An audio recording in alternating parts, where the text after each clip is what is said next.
উইকেটে দাঁড়িয়ে শ্যাডো করছেন নাহিদ রানা।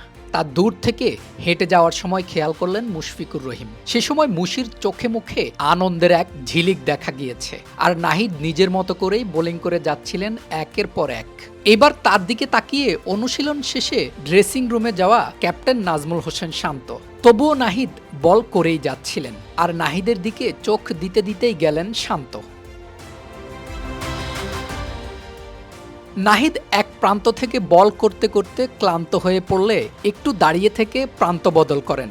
প্রান্ত বদল করে একটু ব্যাটিং শ্যাডো করে দেখে নেন বোলিংয়ের লেন্থ কেমন হবে। এরপর আবার শুরু হয় বোলিং করা। একের পর এক বল ছোড়েন আর দাঁড়িয়ে বোঝার চেষ্টা করেন কি হচ্ছে। এমন চলতে থাকে ওভারের পর ওভার ধরে। নাহিদের কোনো ক্লান্তি নেই। আপনি চাইলে শুক্রবারের একটা প্রতীকী চিত্র ধরে নিতে পারেন আজকের এই দৃশ্য দেখে।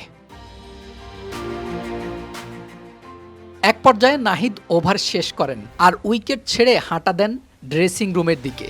সামনেই পড়ে ফিল্ডিং কোচ। তার সাথে হাত মিলিয়ে নিশ্চুপ নাহিদ চলতে থাকেন ড্রেসিং রুমের দিকে। এবার আসা যাক একটু আগের দৃশ্যে, যেখানে ফিল্ডিং কোচ নাহিদকে লম্বা লম্বা ক্যাচের অনুশীলন করাচ্ছিলেন।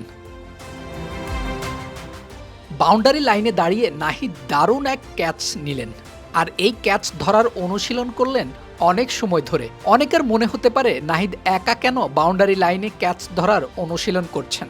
তাদের জন্য বলে রাখা ভালো, পেসাররা প্রায় সব সময় বাউন্ডারি লাইনে ফিল্ডিং করেন। এখানে বল আসে কম, আর যদি আসেও সেটা প্রায় সময় উড়ে আসে। সেই বল তালুবন্দি করার অভ্যাস তৈরি করতেই নাহিদের এই চেষ্টা।